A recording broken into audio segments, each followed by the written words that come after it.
All right. Well, gun questions are what we are here for, among many, many other things. Ladies and gentlemen, once again, we want to say thank you for joining us here on the weekly roundtable for the Liberty First Foundation. I am Frank Johnson, your host for the evening, along with the Dragon of the Southern Tier, Michael Vasquez, and our good Foundation. friend Jan, I who Frank Johnson, very very hope. few people know, was the producer on the movie Titanic. So, Jan, thank you very much for joining us this evening. We just like to throw out random fallacious facts to people every now and then just to try and break everybody's chops. But How come I'm not a millionaire then? well, you got to renegotiate the terms of your contract next time. That's all I can tell you. We got a big weekend that we just got concluded with, starting with prisoner trades from Russia. Uh, we have more gun legislation that's coming down the pipe in different states and at the federal level. More things that are, not there to really do anything except restrict your rights. Lord knows they're not going to be effective in reducing crime or suicide or anything else like that because people who are determined to do bad things, they'll find a way.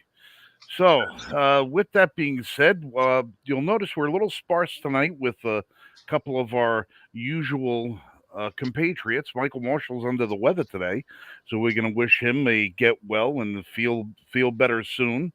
No excuses for not being here, Michael. You know, I did the show with COVID, and then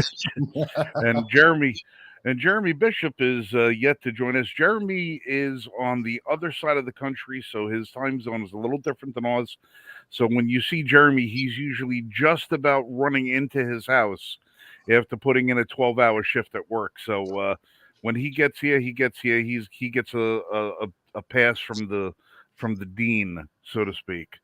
But with that being said, Michael wanted to talk about HR 8361 and what that means to you, to me, and the rest of the Second Amendment loving community. So, Michael, give us the lowdown on this thing.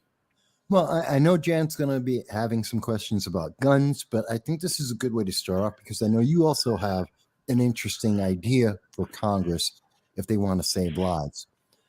So here's the thing, and Frank, I think you have it up in the background, the link to it.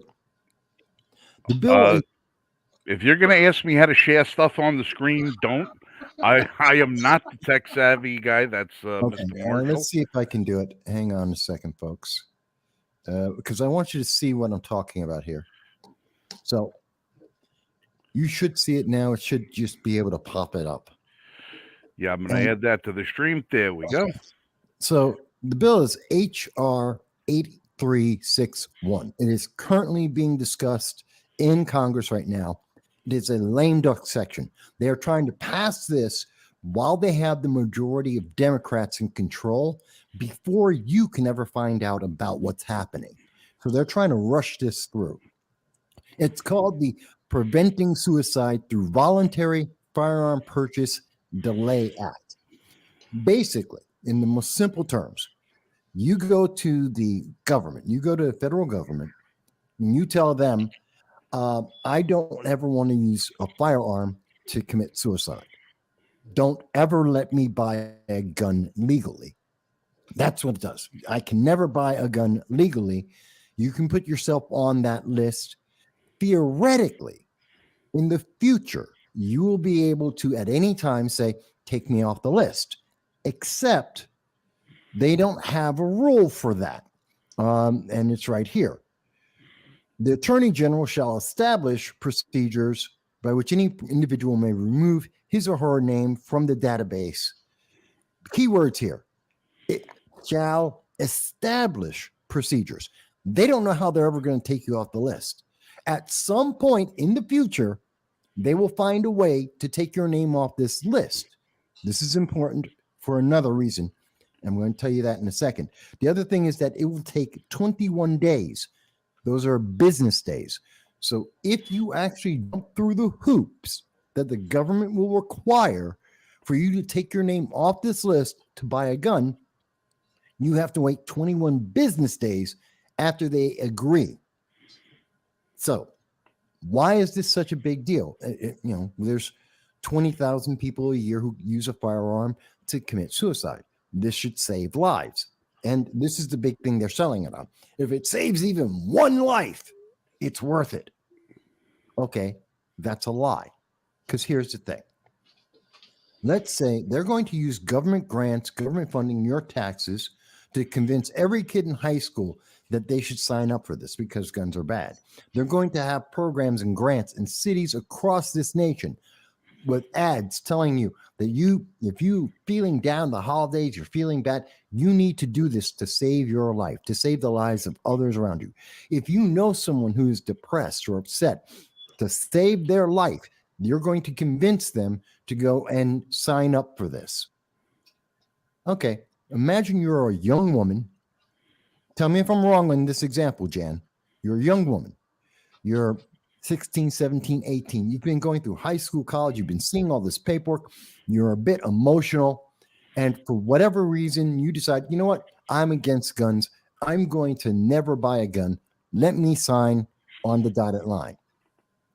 That same woman, let's say she's 26, 27, 28, 30. Maybe she's in a relationship with an abusive boyfriend. Maybe she has a stalker. Maybe she works in a low-income area, like she's a teacher or whatever. She's living in a low-income area, somewhere where they defunded the police, somewhere where they did bail reform and the criminals are walking in and out of the jail within an hour. Maybe it's John Fetterman's rule. They passed that with the Democrats, and they have 2/3 or 1/3 of all the criminals are now released back onto the street, including rapists, including murderers. They get released back into the street. That woman is concerned. The average woman in America is what, 5'4", weighs about 135 pounds.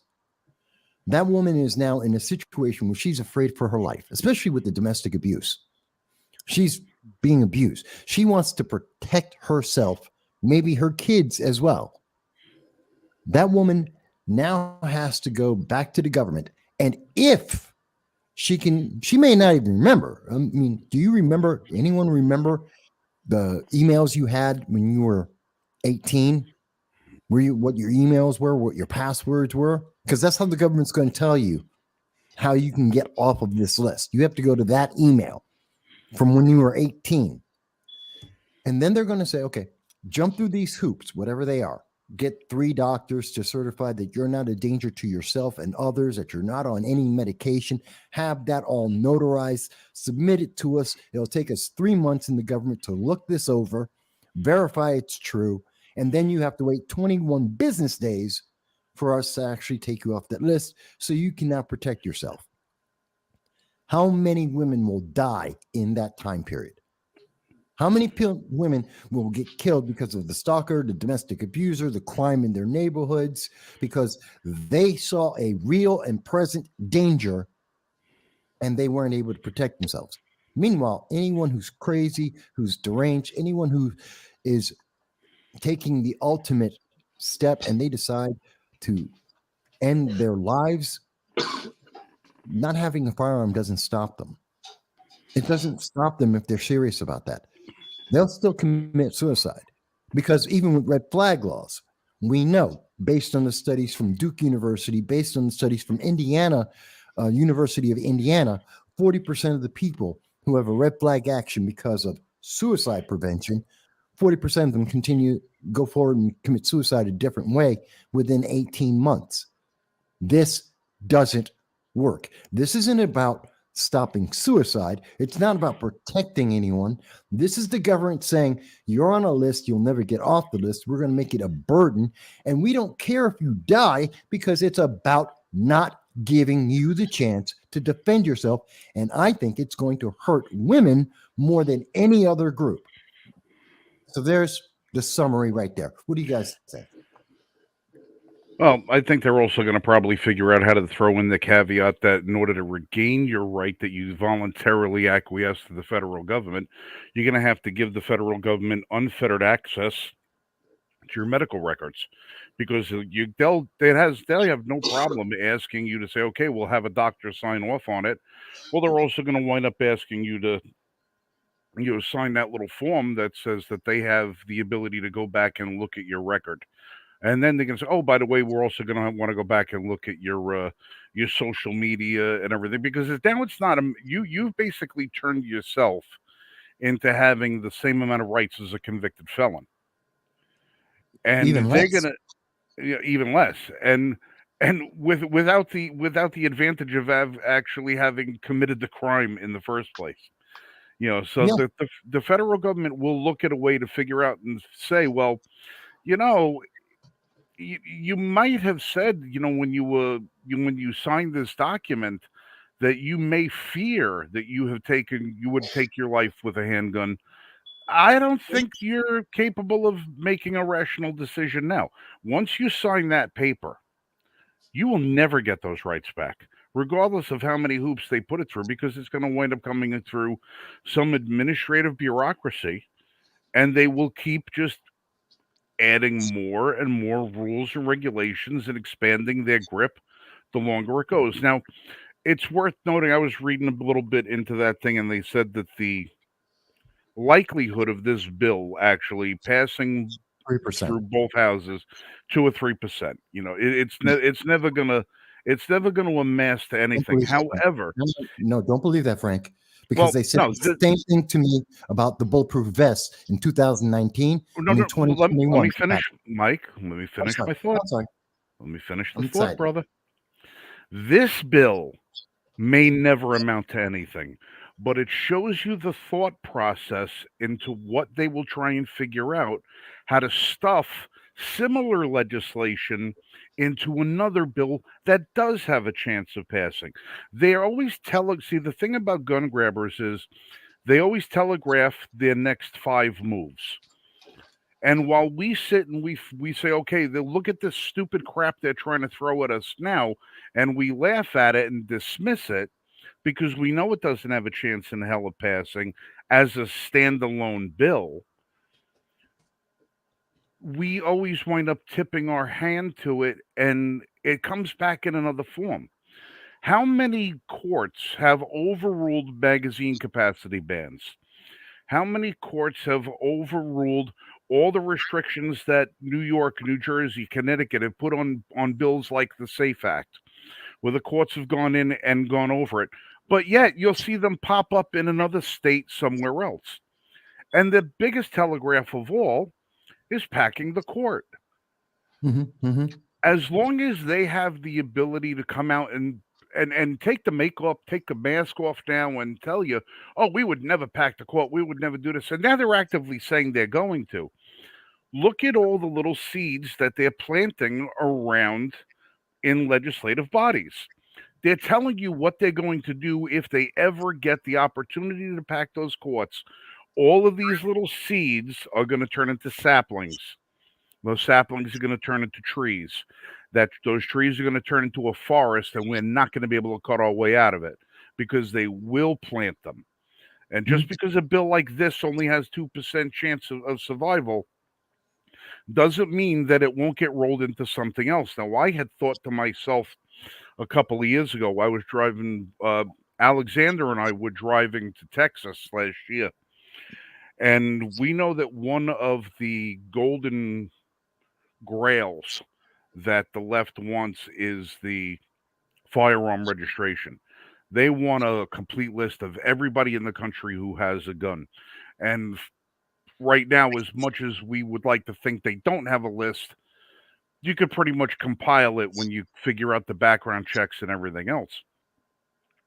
And I said to Alex, I says, why don't we try and write up some formal legislation for a voluntary I don't own guns list, and have a new department made up in the federal government that says if you are somebody who swears up and down you don't want a gun, you never want a gun, you don't want this, you don't want that, you are voluntarily willing to acquiesce your Second Amendment rights by signing a contract with the federal government that puts a red check mark next to your name, so that anytime somebody goes into an FFL and tries to buy a gun and goes through a background check with your name and your information, it automatically gets flagged and the sale gets terminated. You're not allowed. to buy a gun. I don't want to buy a gun ever. Well, if we could get every single person in the country who doesn't want to buy a gun to sign that contract, giving up their rights, then by exclusion, you have a list of all the people who do have guns. Because if you're not on the list that says I don't own guns, you must be on the make-believe list of all the people who do have guns. And everybody who's on that list that says I don't ever want to buy a gun, if the time should ever come where you decide to change your mind and say, you know what? I think maybe I want to buy a gun. I want to have something for home defense. I want to be able to protect my family or whatever. Okay, pay the $10,000 fine to have your name removed from the registry, and we'll grant you back your rights. Let's see how many of these anti-gun people that are out there that are all affiliated with Everytown USA and all the rest of the stuff would be willing to put their name down on a document that allows them to have their rights taken from them, all their rights and privileges regarding the Second Amendment taken away from them, where they have to pay money to get it back. They won't do it, but I know they won't do it because they'll say, well, we already have that because I just don't buy guns. That's oh yeah, their answer. but how do we know? But how do we know? Because look at all of look at all of these irresponsible parents out there that bought guns and then their kids went on shooting sprees. And look at all of these people that bought guns under somebody else's name, the straw purchases, and then they went out killing people. If somebody can't buy a gun under your name, then that's one more life we can save.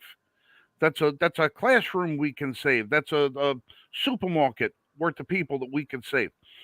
We got to. It's time. We keep fighting this fight over and over and over and over again, where we keep having our leaders forfeit more and more yardage all the time. They forfeit more and more yardage on this ridiculous bill, this 8361. There are 3 co-sponsors of this bill, 2 of which are Republicans. Yeah, on this bill. One is a progressive, Jayapal out of Washington, and then there's 2 Republicans out of Utah. All right, these 2 assholes got to get primaried and got to get out of that job. That's all there is to it. Those 2 got to go. They got to go. Now, every time we turn around, we have more and more of these Republicans, these wishy-washy, fence-sitting hemorrhoid addicts that just keep wanting to give away our rights. As long as these idiots are there, we're losing ground. We got to start getting politicians in there who are going to say, listen, we're not only are we not ceding any more ground to you, we're actively going to take it back from you. We're actively going to take it back. We want to repeal the NFA. We want to get rid of the ATF. We want to get rid of all of these alphabet agencies that have been breaking the law. Every agency in the United States government has been corrupted. Just look at the Twitter files over the last couple of weeks, and you could see that. Unless you've got, shit for brains and bandage over your eyes, if you can't see that this federal government is completely out of control and corrupt, then there's no helping you. But we got to start getting stuff back. So if it means that we got to start introducing ridiculous legislation to challenge the anti-gun people to put their money where their mouth is and say, now you have to lead by example. You don't want us to have guns? You lead by example.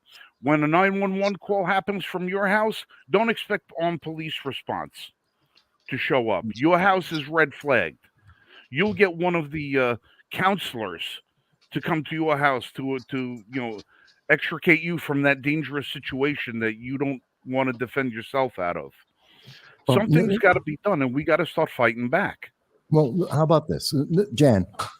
So you heard my scenario. You're also hearing Frank's alternative on it. Because I'm angry. I'm very angry about this. Because this is going to cost lives. It's already unconstitutional because Commerce Clause.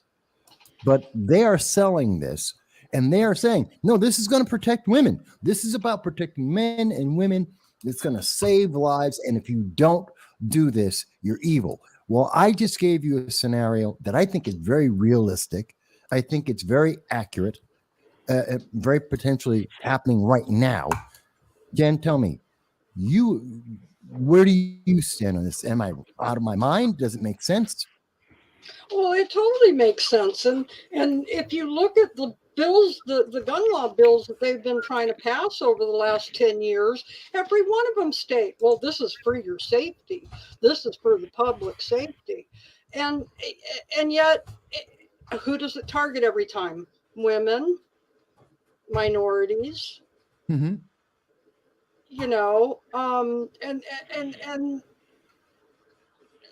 they do it the way they do it because if you look at the titles of each of these bills that they try to pass, they're working on the indoctrinated kids in school because they've grown up being told how bad guns are. They've grown up watching these school shootings, or unfortunately have been in the schools during these shootings. Yeah. So we don't want you to own a gun. They're trying to do everything they can to go around the Second Amendment because how many cases now have gone in front of the Supreme Court or a lower court and been told that's unconstitutional? No, almost. We've seen dozens of them. They're constantly being told they're exactly. So if we sell that, well, you should be on a registry where you'll never own a gun, they're working around the Second Amendment. But I can see how this will. Am I wrong to say that it could be at some point in a woman's life? I'm using women as an example. It could be a man, could be whatever gender, whatever. I don't care. It could be a toaster. I could care less. But someone will come at a point in their life, either because of where they live, or because of rising crime, or drugs, that they're in an area where they suddenly go, I'm in danger. And I can't rely on 911 to show up in time. The government can't be everywhere, and we have less police than ever before. And that doesn't seem to be a trend that's changing in the big Democratic strongholds. So I have to be in fear. And I can't get a bulletproof vest. That's illegal now. Well, and I think it goes back to some of your talk on Sunday too, when you were talking about the case of the lady with the taser. They keep talking about how we shouldn't have all these advanced weapons because that's not what the quote 1776 definition of the Second Amendment made. Yeah. But meanwhile, but it applies to the internet. First Amendment applies to the internet, but any modern devices don't apply to the Second Amendment. Well, modern devices apply to police. I don't know if anybody in government, if they don't want it to apply to the everyday American citizen. I don't know if you guys can hear me or not, but my argument to this is if somebody says, oh, well, the Second Amendment doesn't apply to these guns, these devices, whatever, I just simply tell them that's fine. I will only accept your argument via delivery by a pony and a handwritten letter with a quill pen. Yeah, exactly. That's exactly it. This is insane, the level that they're trying to take this to. And it's obvious. That's atrocious. I think it's obvious that their goal isn't about protecting anyone. This is about making sure there are so many hurdles. We've seen this in HR 127 by Sheila Jackson Lee and several other bills we've talked about here, where they're just trying to put hurdles in your way. We're going to make this as difficult as possible for you to ever exercise your rights, to ever do anything on your own. You have to obey the government, no matter what the government says, because the government is better than you. Totally defeating the whole point of the Constitution and the amendments, the Bill of Rights, life, liberty, and the pursuit of happiness. That's what I find this so aggravating because of that. And they're trying to slip it through in a lame duck session just before Christmas when nobody is paying attention because we're so busy with Brittany Griner, the WNBA entertainer that just got traded for Victor Bout, an international terrorist and arms dealer that kills Americans. They're trying to distract us from this which will absolutely affect generations by talking about that stupid virtue signaling deal that benefits no one and endangers lives globally. It's sickening. And speaking of Sheila Jackson Lee, just all right. I'm gonna try and do one of these things. Where did Jan go? I think her system dropped. Oh, okay. I think her computer cut All right. out. Well, I don't know why my camera is not Oh, staying on. I wish I knew how to do the share thing myself, but Sheila Jackson Lee got called out today because you know that now that they're redoing offices and everything, and you know they're having to move things around and do this and to do that. You know that piece of crap in cleaning out her office took her American flag and threw it in the garbage pail, What? still attached to the to the pole. Yeah, Well, this is why was- somebody. Yeah, this is somebody that you know is supposed to be a representative of our nation. God, I wish I knew how to do the share stuff. I really do. I got it. I got you. Yeah, Share. I'll tell you what. I'm gonna. All right, somebody's coming to the rescue. There it is. There we go. All right. I got you. I got you. Yeah. I'm waiting for it to load up and then I'll play it. Yeah, one of our other congressional representatives happened to be walking down the hall, and there's Miss Sheila Jackson Lee's garbage pail, her official congressional garbage pail, out in the hallway outside of her office, and sticking out of it is Old Glory on the official flagpole that was given to her for her office. This is how a representative of our people, of our nation, treats an American flag. Oh, oh man, I am so disgusted by it. But I'm not surprised because she constantly does that. Let's Oh, see if I can. Is there video of it? I'm trying to find out if they're just talking about it.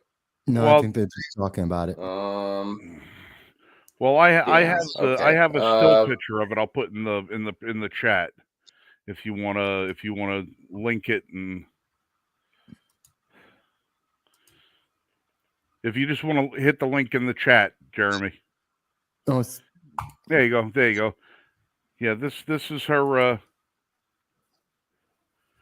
This is what these people think. This is what our Twitter. congressional. No, gross.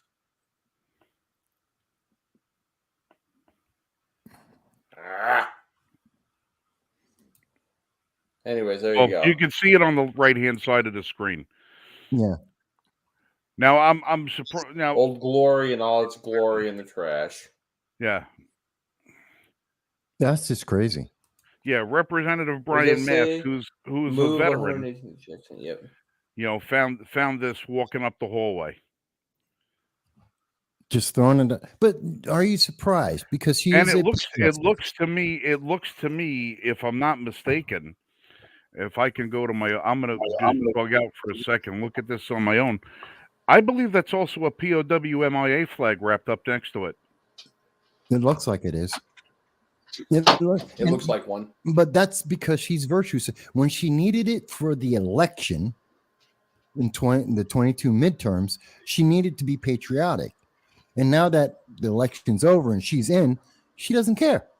She doesn't have to keep that around because it's no longer about getting that extra vote. And we know that she doesn't care.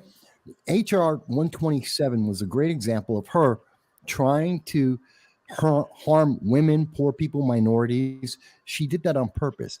And she's the same woman who lied and said that the M16 weighs as much as 10 storage boxes, whatever that's supposed to mean, and that it fires a 50 caliber bullet.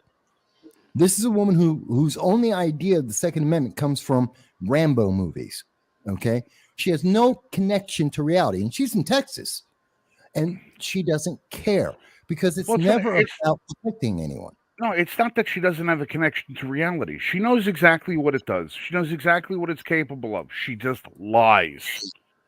She just lies because she believes her constituents, and judging by the fact that she keeps getting reelected, there might be some proof to the pudding that her constituents are just stupid enough to believe her.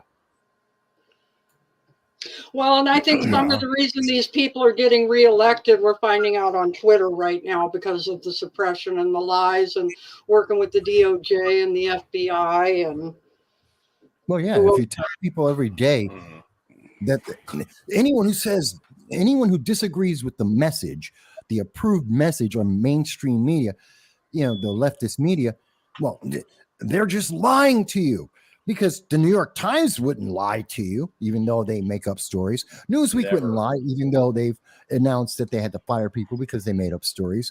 Because NBC wouldn't lie to you, even though they had reporters they had to fire because they plagiarized and made up stories. No. They're the mainstream media. They don't lie. We're lying. We're the guys who are lying, even though we show you exactly what they're doing, and we can point to the Constitution and say, you're full of crap. This is not true. Well, I think conspiracy theories are up like 24-0 right now. Yeah, everything that 2 years ago was a conspiracy theory is all true. 6 months ago, the conspiracy theory is true. It's like they can't hide it. And now we're seeing on Twitter, they not only they know it was never a conspiracy theory, they knew it was absolutely true, factual. They had the evidence. They knew it, without doubt, that everything that was being said was absolutely correct, and they didn't like it. It was bad for their political ideology, their candidate, and so they had to shut it down because someone might vote different. They basically have committed a coup. Yeah, that is a coup. It is. You installed your government and your candidates and your ideology while suppressing any of the opposition. And the only thing different is they didn't use guns. They used the internet and TV commercials. It's sad. This is terrifying where we've gone, because none of this is constitutional. And Twitter's going to say, but we had Article 2, Section 230. We have no liability here. It's Section 230. The government came to us. We were just being nice guys, working with the government to protect you. We're protecting the public by lying to your face, by hiding the truth. But this all goes back to Obama taking away that propaganda can't be used in our media and everything. We basically, our media basically became state media, as Elon Musk said. It's no longer free press. It's no longer. We are state-run media now, just like any other communist country. Pretty much. I mean, isn't that what the Twitter files are showing us? That this is all about the government, the FBI working directly. We've heard from. It's not just Twitter. Everyone forgets about, what about Facebook? Zuckerberg. He directly told us he was working hand in hand with the FBI. He's working as an agent of the government, not just Twitter and their FBI plant working in the legal department to make sure only certain stories went out with only certain messages. No, Zuckerberg and his team were working with Facebook to make sure they pushed a message. Well, and my question is now, all the Republicans during the Russiagate, all the Republicans that they said went up in front of, whether it was the FBI or one of the congressional committees, and they arrested them for lying to Congress, or they arrested them for lying about this or that. What's going to happen to these people now? Because how many times did Zuckerberg, did Dorsey, and any of the other ones, YouTube dude, how many times did they go up there and say, there's no shadow banning going on? We're not doing this. We're not doing that. Yeah, as of today, I counted. Oh, it was constant. I think I counted 9 people from Twitter who testified under oath in front of Congress. 9. from Jack Dorsey all the way down, 9 different people swore under oath that there were no such things, no shadow bans, no this, no that. As far as I'm concerned, that's 9 cases of perjury. That's 9 felonies. Yes. Okay, that's not something Yep, that's it not is. something that should be overlooked. Now, here's the sad part about it is that when you have representatives out there that say all in true honesty, yes, we're going to have hearings on these people, and yes, we're going to recommend these people for criminal charges. They're going to recommend them to the Biden Justice Department, who will Yeah. do nothing. Nothing. These people will never be held to account. Yeah. You They'll mean never like the be held to 400 account.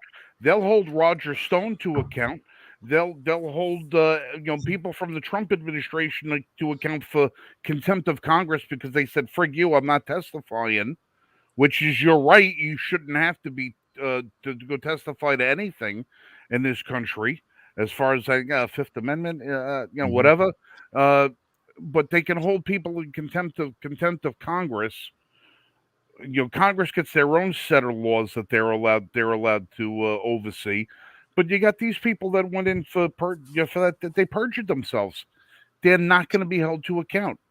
And worst of all, you got people from the FBI, former lawyers of the FBI, who were working covertly at Twitter specifically to suppress information, to hold back information on the 2020 elections, while running cover on all the bullshit that they put out there from the 2016 elections, purging the files faster than Elon Musk could release them. That Yep. guy, James Baker, he's never going to get held to account. It's at some point or another, there's going to be a kangaroo court. There's going to be a kangaroo court.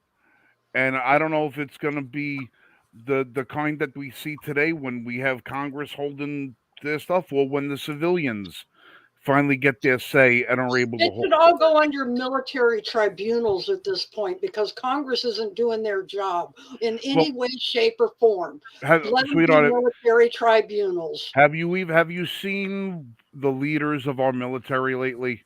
That's true too. Andrew Hayes. Andrew Hayes, we love you too. But have you Yeah, have you Mikulski.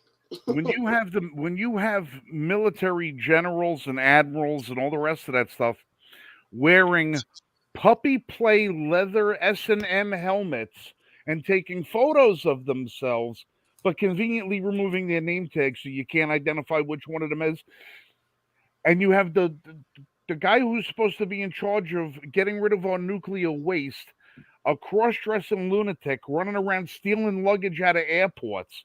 These are the people running the show. Did you see latest news on him is they've got an arrest warrant out for him, but they refuse to arrest him. Because he's like Hunter Biden. Oh.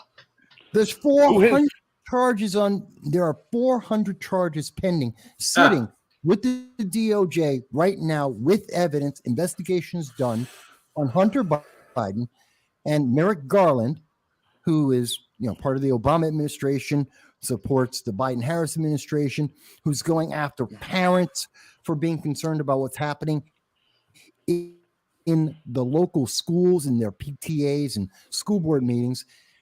And Merrick Garland doesn't care because it's not part of the agenda that he was put in place to push.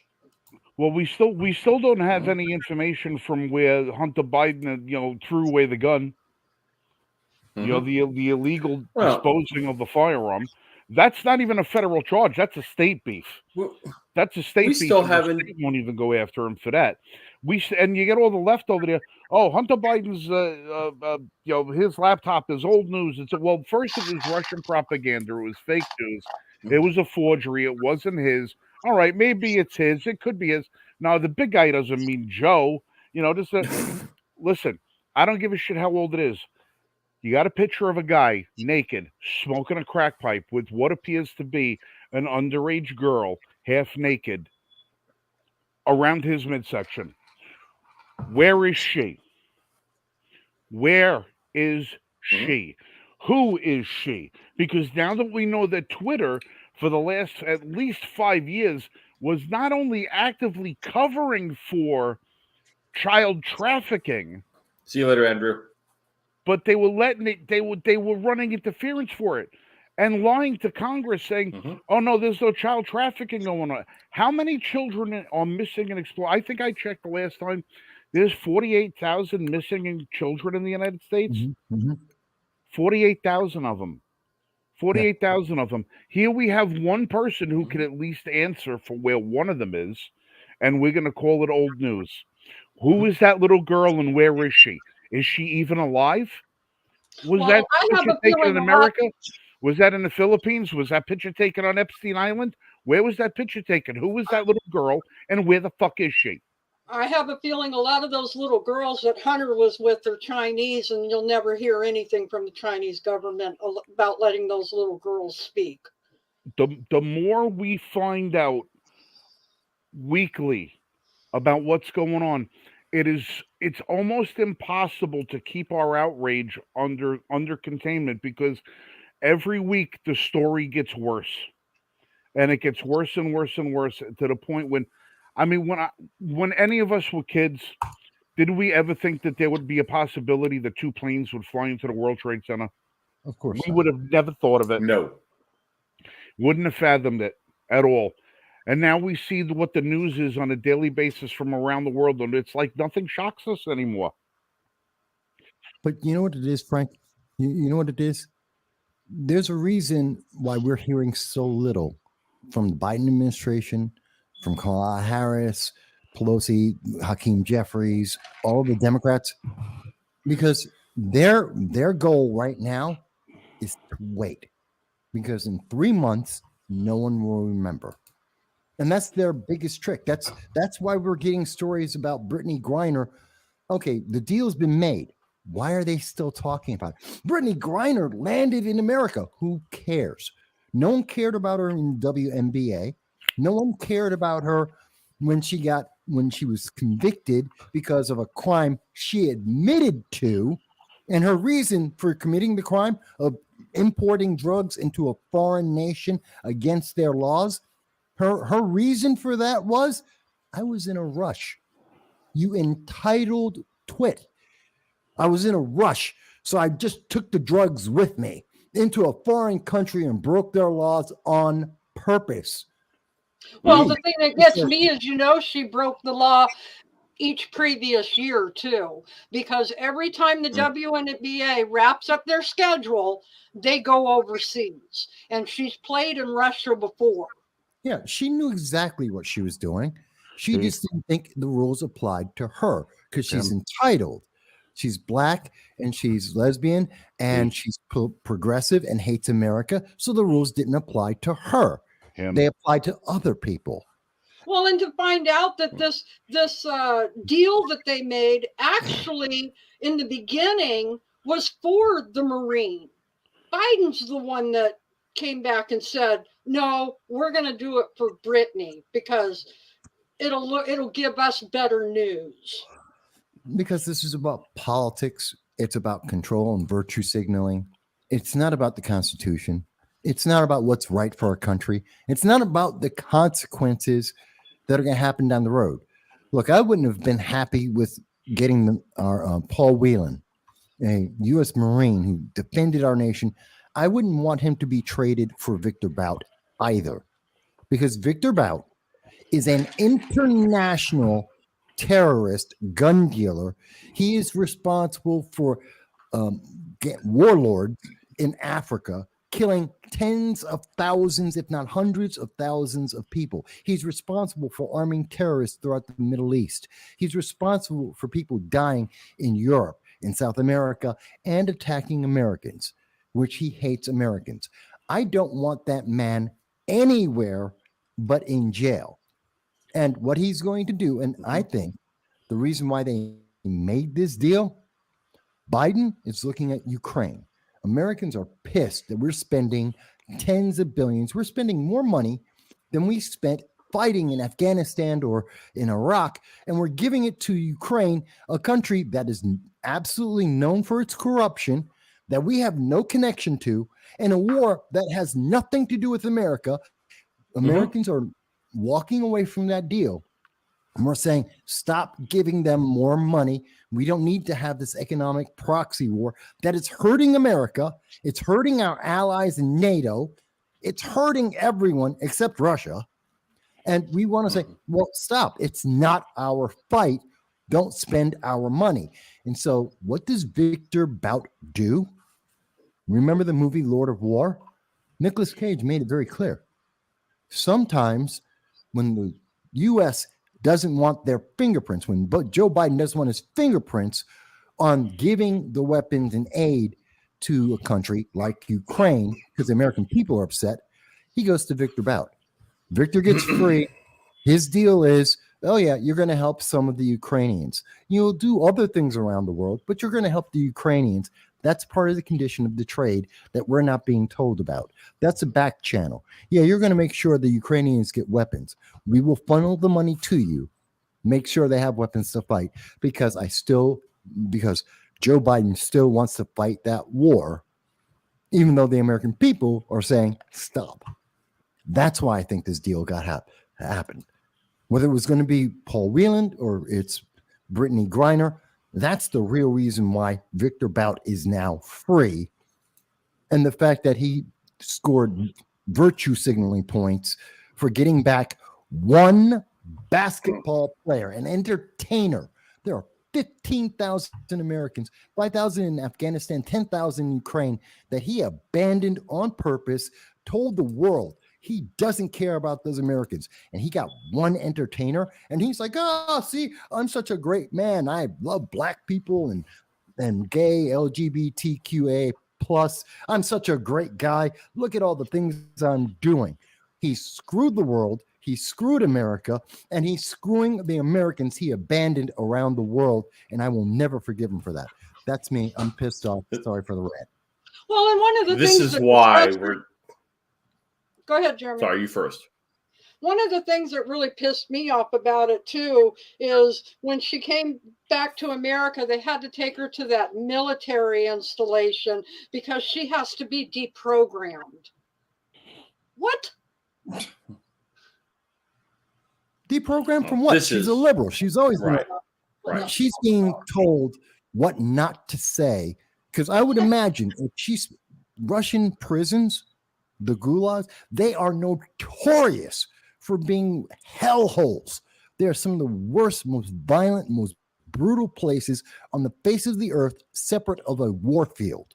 That is a fact. So anyone who would be put in that and released, I would imagine that even though she has always said she hates America, that made her a millionaire and famous and got her out of Russia, which would never have otherwise happened, I'm pretty sure she was going to turn around and say, you know what? America's not quite that bad. I misunderstood. And rather than letting her say, you know, I'm glad to be back in America. America's pretty good. And our prisons aren't nearly as bad as the hellhole I was just in. Rather than letting her say that, they're saying, here's your script. Because you can't say that. Otherwise, progressives look bad. It destroys the progressive narrative. We need to give you a script, and you better get it right. That's why she's not speaking yet. Anyways, this is why we're in Ukraine. This is why we're around the world in places we don't belong. This video was like, 20 years ago, and it still holds true today. Just that America can't keep its nose out of where it doesn't belong. And Dal's comment is a reference to the video. We have to be the world's police. We can't, we can't keep our nose out of where it doesn't belong. Well, if we're going to do it, at least do it right. If we're going to do it, then let's actually have a plan and do it properly. Let's not screw it up.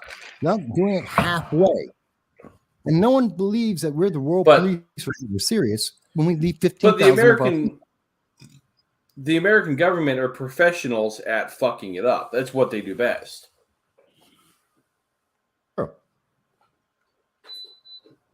It's so aggravating because all these stories all come to a weak U.S. government, the increase in growth of progressivism and socialism, and the long-term damage to our nation. And nothing to do with the Constitution. This is all about how we destroy our Constitution, because we can go back to the Constitution. In every one of these stories, go back to the Constitution. None of this is constitutional. We're walking so far away from the people having power and becoming what I would call neo-nobles. It's like the Middle Ages again. We got a bunch of lords running around doing whatever they think is right, telling us, well, it's good for you. Just follow us. It's insane. Yep. It's so aggravating. Excuse me.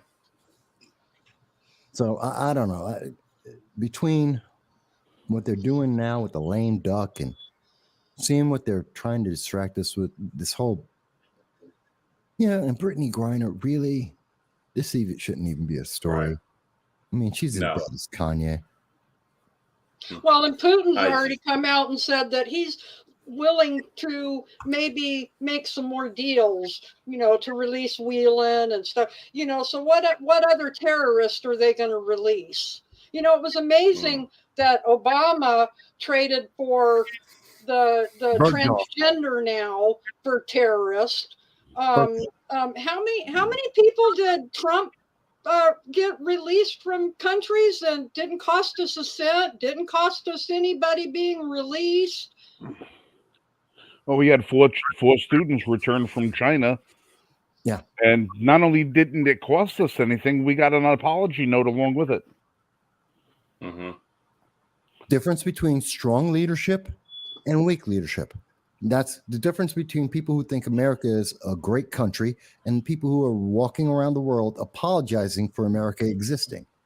People who are saying that white privilege is an evil of the world, and someone who's saying, I'm an American, screw that. And just remember the one thing that really made me laugh a whole lot about this whole thing. That piece of shit Biden went out to a friggin' church to memorialize the victims of gun violence 12 hours after signing the deal to let the world's most notorious gun trafficker go. Yeah, which story I more don't covered? Ever want to hear another fucking word about gun control from this two-faced, brain-dead piece of crap president that we got.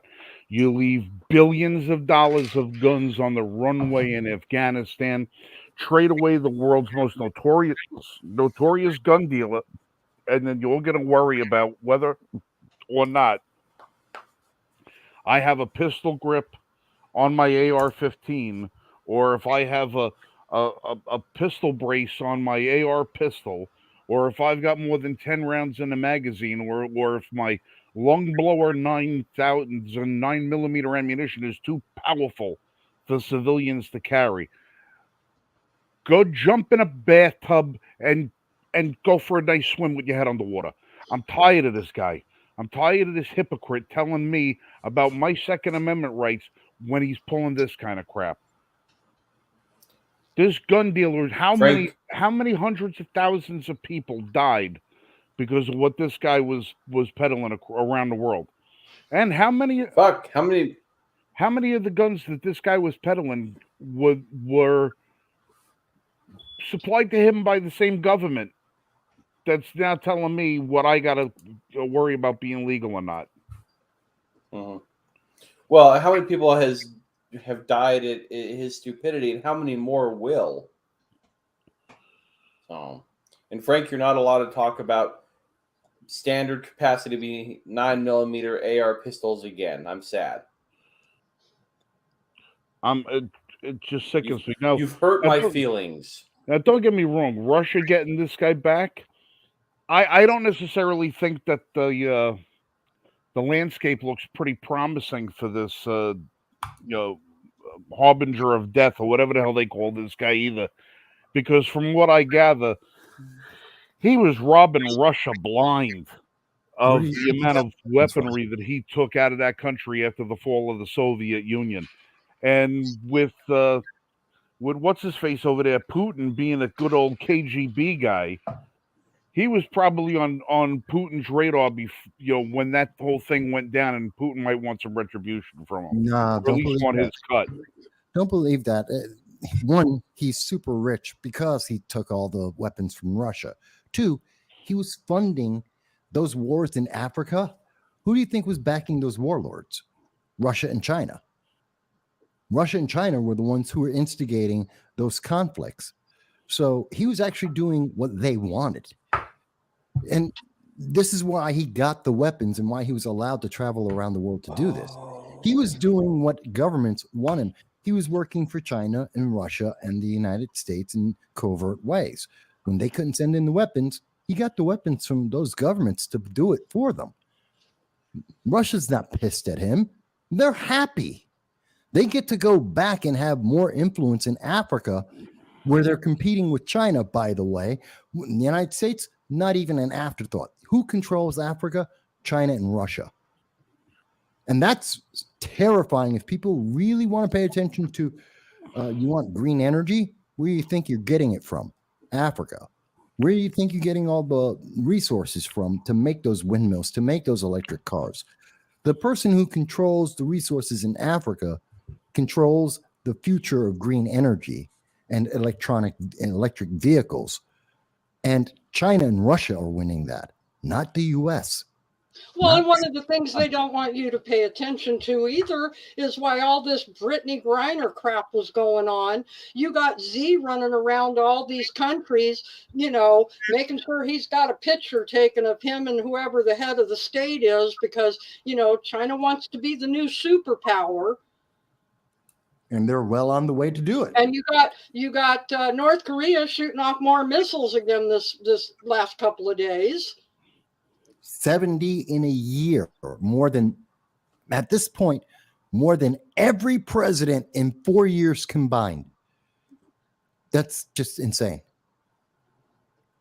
Because, Joe Biden was, remember 2019? Joe Biden knows all the world leaders. He's a diplomat. He's been at this 50 years. He has relationships with these people, and he will do better than Trump, who is despised. Does anything that's happening internationally look like anyone has any respect for Joe Biden and, by extension, America? I don't think so. No. Yeah, we've just become such a laughing stock. Oh yeah, it's an absolute joke. The world looks at us and laughs, and they're doing okay. We're waiting. We're ready. Let's strike. And now the CDC also, did you see the CDC wants more authority? Of course they do. But they don't. Go ahead. They just sent something to the Biden administration that they want more authority because, the flu was gone for 2 years and now it's back. The flu was gone. It just stopped. It just went on vacation. Yeah. Mm-hmm. And it's causing all the RSV. It has nothing to do with the jab. It's, the flu. The flu is causing some 4-year-old just died of, they're saying the flu, or from I can't say it, myocarditis or whatever it is, the heart thing. And they're saying it was caused by the flu. Yeah, because sudden death syndrome is that's always been a symptom of the flu, not the vaccines. No, that's never been a case. There's no evidence of that whatsoever. Give it 2 more years. Give it 2 more years. All I know is that I fixed it. In light of all of these horrific stories this week, the one thing that has really shattered my world pretty significantly is the imminent departure from Twitter of Elton John. What? Elton John has decided to leave Twitter. Didn't know he was on Twitter. Yeah. I didn't know he was still alive. And ironically, he's leaving Twitter because of the real Rocket Man. So, well, maybe he'll go to Canada. Kim Jong-un? Finally, is Kim Jong-un the Rocket Man? No, it's Elon Musk. It's sad. I think So my sad. joke was equally I'm funny. still waiting for them all It's to such a move to sad, Canada. sad situation. And it's only getting more absurd. I'm waiting for them all to go to Canada because they Hey, promised Frank. they would go to Canada. And I want Trudeau to have them. Please go. All these entertainers, all these progressives, leave. Go to Canada. It's okay. No one will miss you. You go there, get off of Twitter, and do whatever the hell it is you're going to do. I will not miss a single one of them. What makes these people actually think that anybody gives a shit? Because their echo chamber thinks it's I mean, important. seriously. I don't even give a shit what I say. You think I'm going to give a shit what they say? Who I if care you about if you your live sayings, your Frank. life, if you're the kind of person who lives off your life, and the first thing you do in the morning after you go to the bathroom, you brush your teeth, you have your cup of coffee, and you say to yourself, "My God, what opinions am I going to formulate today? Let me see what Elton John thinks." No, Do yourself a favor and punch yourself in the face with a pitchfork. You're not helping yourself. Frank, be honest. It's not Elton John. No one looks at Elton John. They look at George Takei. Oh my! I mean, really, he's another he's another guy. I mean, seriously, the guy he was a third-rate actor on a sci-fi show 60 years ago. He Yes. has one little catchphrase. He's insignificant. That man is insignificant in every stretch. There's nothing that the man has added to anybody's life that could be considered valuable, except maybe in the gay community for him being a pioneer at the time. But all right, enough. The residual checks I know probably aren't that great. So Fade away, George. It's time. Well, and last week, wasn't it Jim Carrey that made a big to do about leaving? Oh yeah, he's doing all his of them. countdown to departure. He's Canadian. I'm He's a leaving Twitter, Canadian. Go back to home. but I'm gonna produce all of this stuff first so you can look at it before I leave. Oh, Yeah, these Jesus. people are they are attention junkies. That's part of why they're in entertainment. They are desperate for people to pay attention to them, to make them feel like they have value and that they are important, because they have massive guilt complexes about making so much money for doing nothing. They need something to justify and validate their life and their existence. And this is the only thing they can find to say, oh, but see, I support these wonderful things. It's like Jennifer Lawrence. This is the narcissism and idiocy that they have been fed and looped over and over again. Jennifer Lawrence is the first action star ever. Did you know that? Sigourney Weaver, Linda Carter, Linda Hamilton. You can go back in time, forwards. It doesn't matter. The only time we have ever had an action star in movies that is a woman was Jennifer Lawrence with The Hunger Games. This is just another example of, and it's part of this ideology that says nothing else exists except the message. And anyone who isn't listening to their message or questions it is evil and bad, even when it is absolutely empirically, factually wrong. Well, after she was rightfully and roundly criticized for her, rewriting of history, she automatically had to come out with the mea culpa. Oh, that's not what I meant. It's not what I meant. It's not what I meant. That's what she said.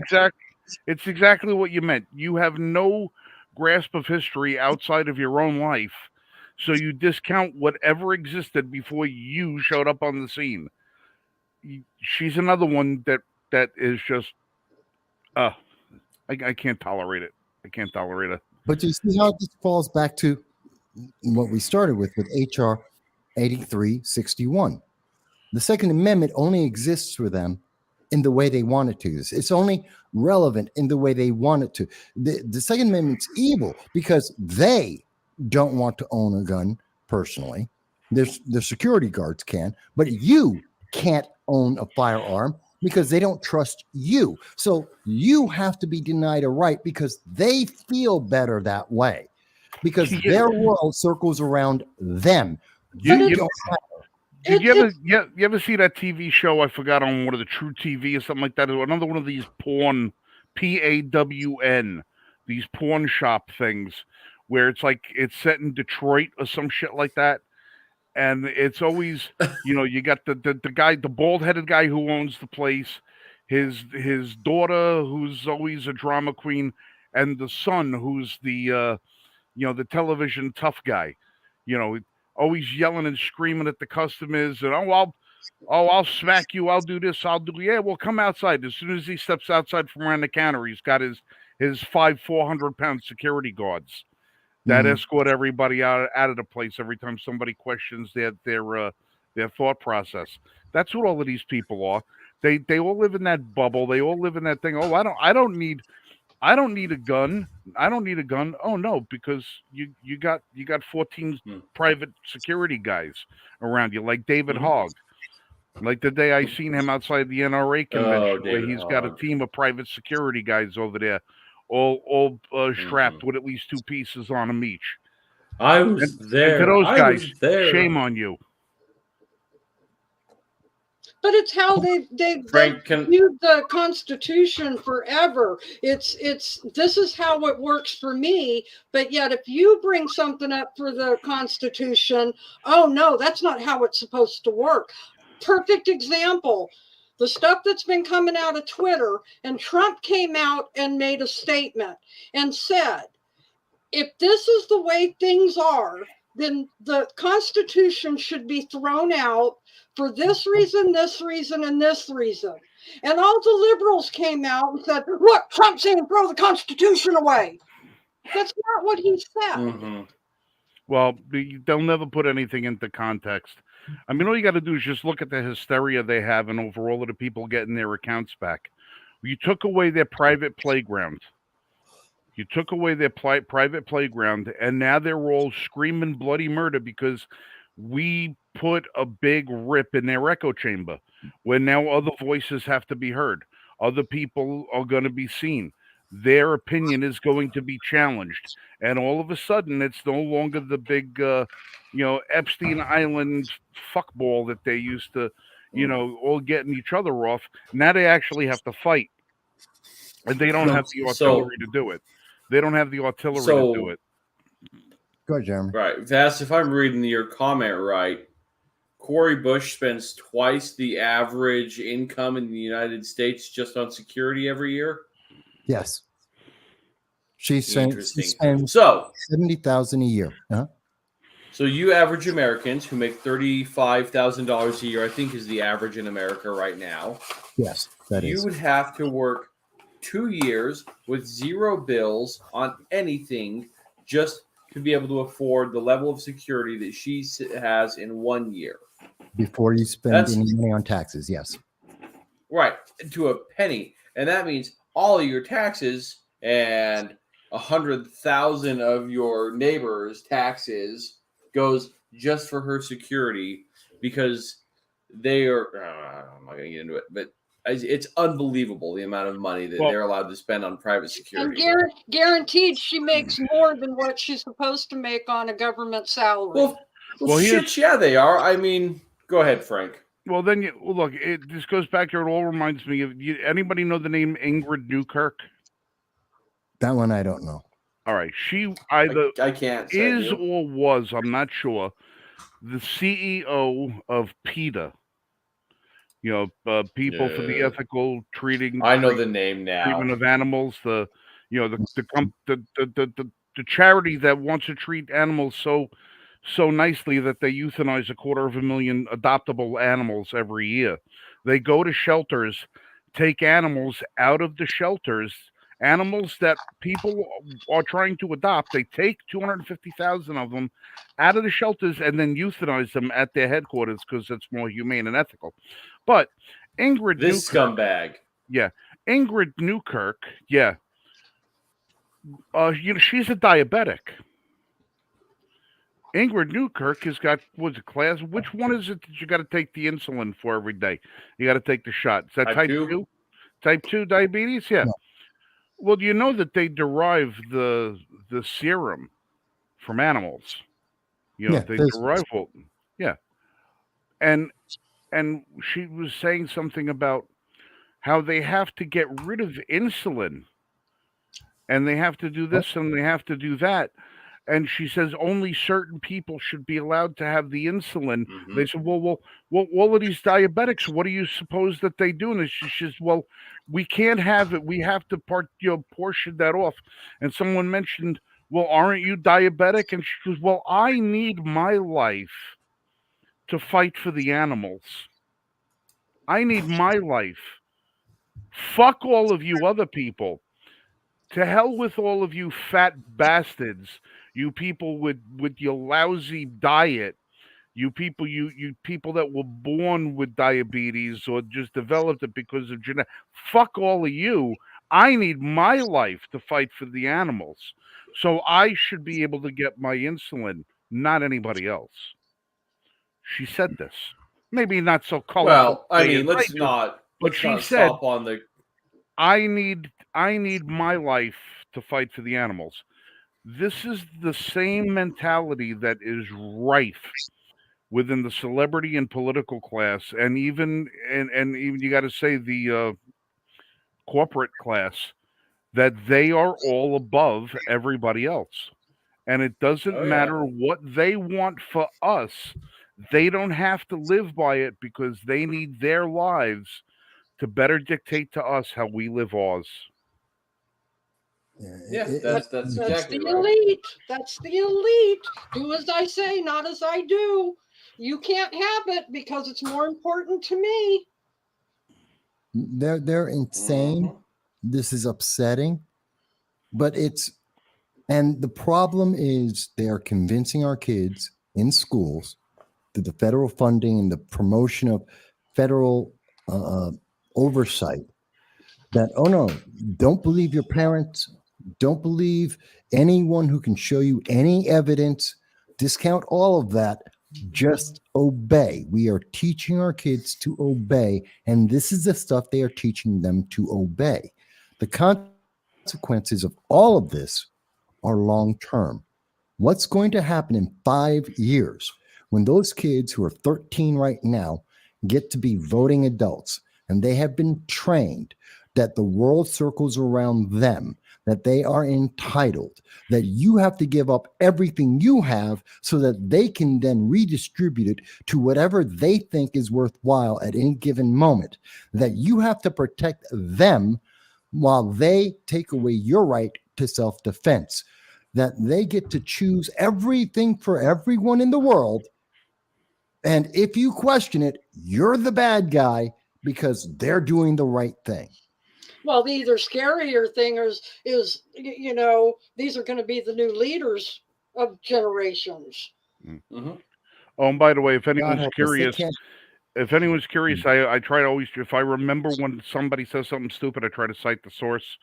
The link right there for Internet Movie Database is for the television show Penn and Teller Bullshit, where they Yeah. did the episode on PETA, and where Ingrid Newkirk said, where I sort of quoted her, but Mhm. you get the idea. If anybody wants to go back, Paraphrased.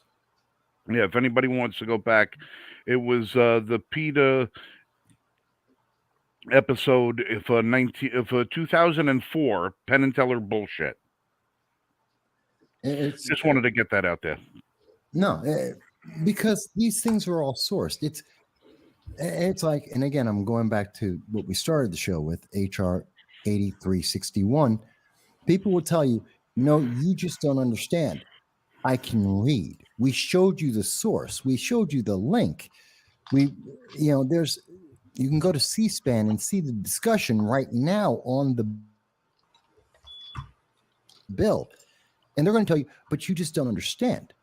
They're going to tell you that, no, but you should feel like I feel. You should think this is important because I think it's important. No, that's not what it has nothing to do with the reality of what's going on in our world and the First Amendment. I don't have to obey and feel what you feel. I'm a human being. I'm an American. And we're considered evil for not doing that, which is why we see what's happening with Twitter, what they've been doing, what Facebook has been doing, the Disinformation Governance Board, and how we've been lied to about that. It's all about making sure obey. You're the bad guy unless you obey. This is terrifying. I want to talk about your bill I put up here for you. Yes. I don't know any of your guys' backgrounds. I don't know any of the audience's backgrounds. But in my lifetime, I've personally dealt with and experienced 8 suicides. And of those eight, one of them was done with a firearm. 1 of 8. That's at 12%, if that. And that's just the 8 people that I personally know that have committed suicide in my lifetime.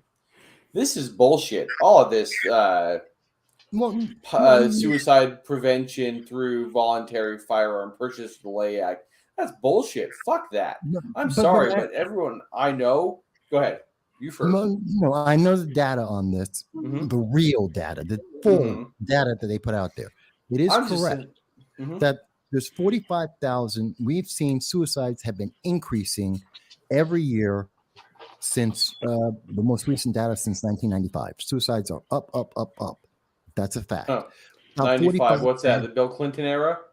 Yeah.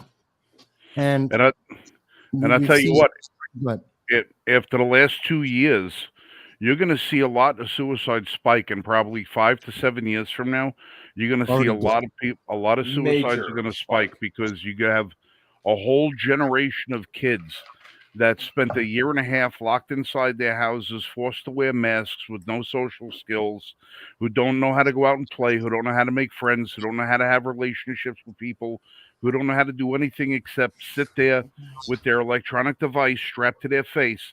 And you're going to find a lot of these people. A recent study they just did with kids said that like 80% of children right now are dealing with some level of depression. Yeah. And that's all going to manifest itself very, very badly because we don't have enough people in the psychological community to be able to deal with that kind of influx of kids that now have a whole.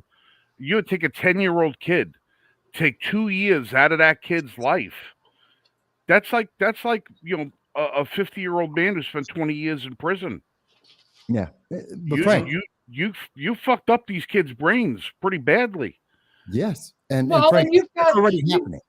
You've got states and counties again that are enforcing the mask mandates, and it just came out on the NIH website that masks don't work. Masks cause more issues because you're breathing in the toxins continuously.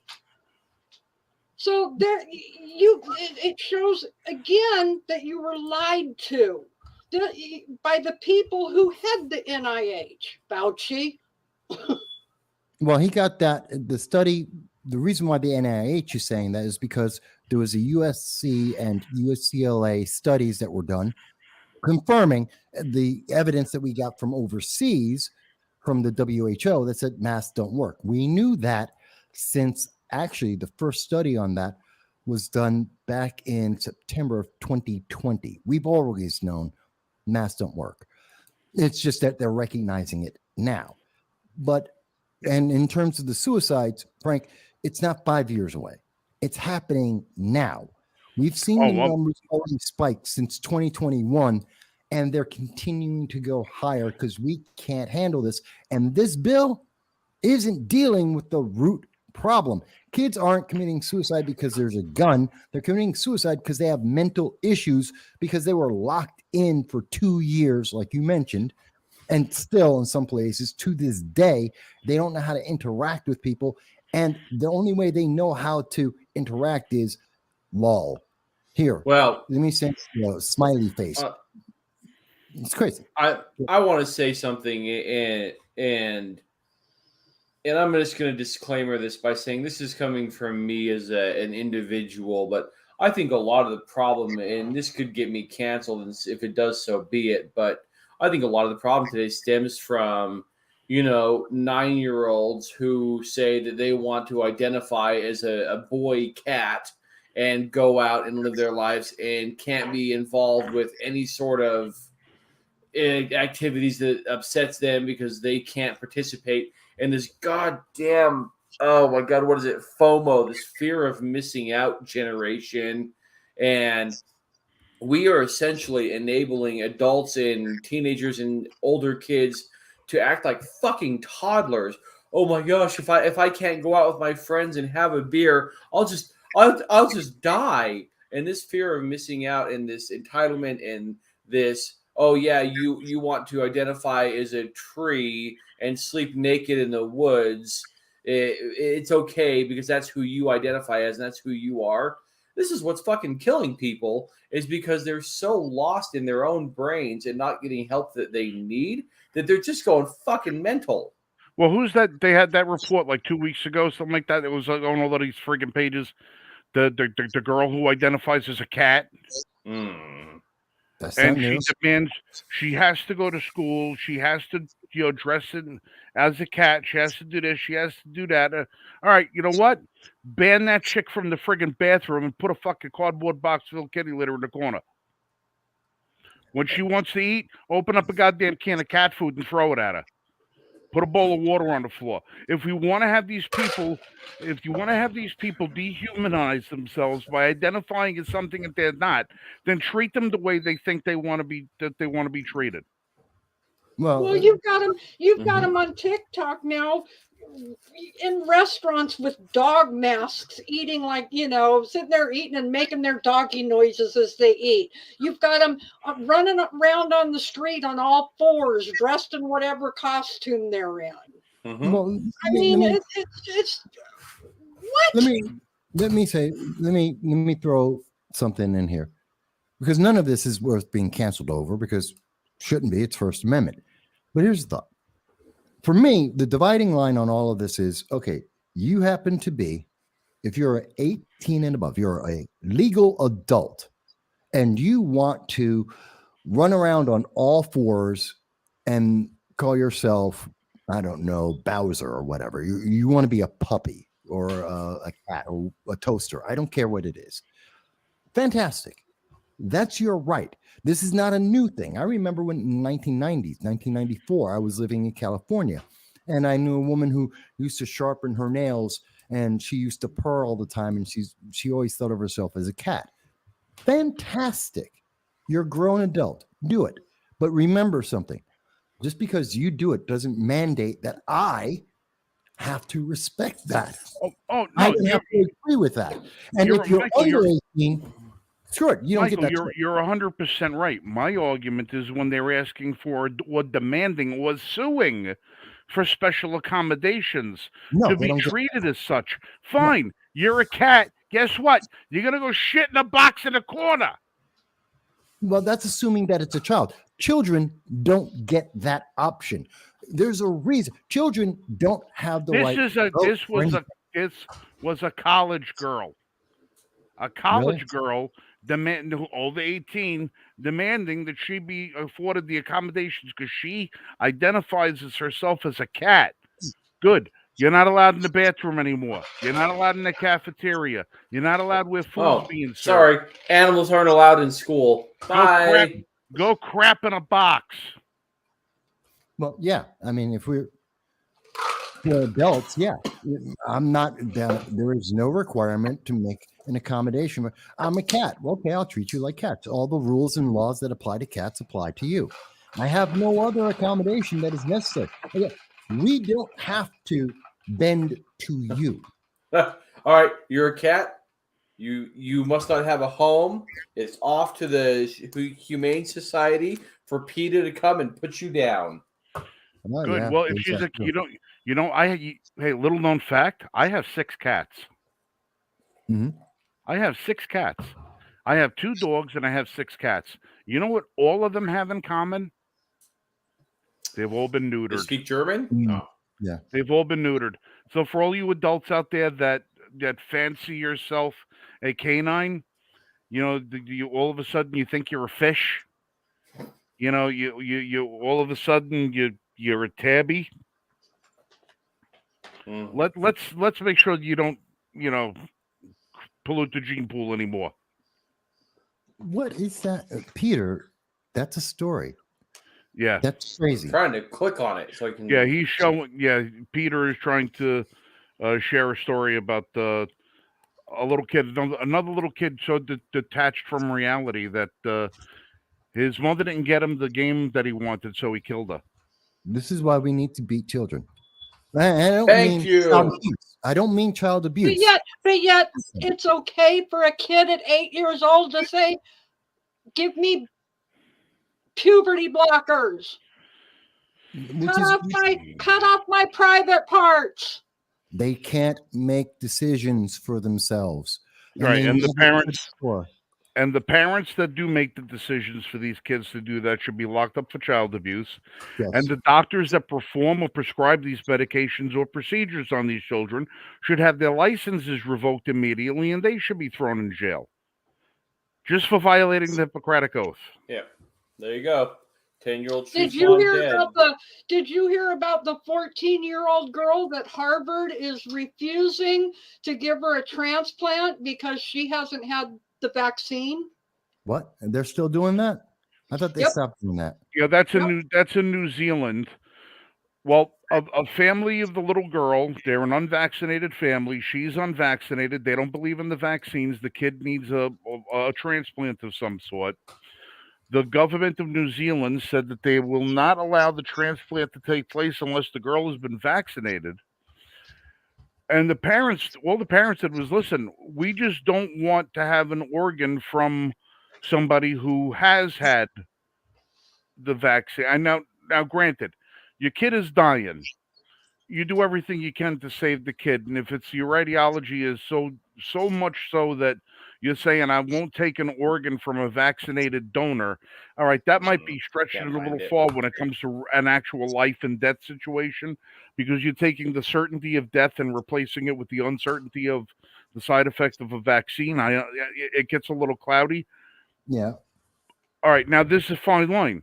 Are the parents acting in the right judgment for the child by refusing the vaccine, or is the government acting in the right capacity of looking out for the child by saying we're going to take this child and we're going to have a transplant done for this child to save its life, because it's gonna if we listen to the parents and we don't have an organ from someone without a vaccine, the kid's gonna die. No, that's an easy argument because the government does not have the right. The parents do. Even if you Well, don't and that's agree kind with of what I was going to say. If you've got these religions out there that don't believe in medicine. any kind of blood transfusion. Mhm. It's a religious.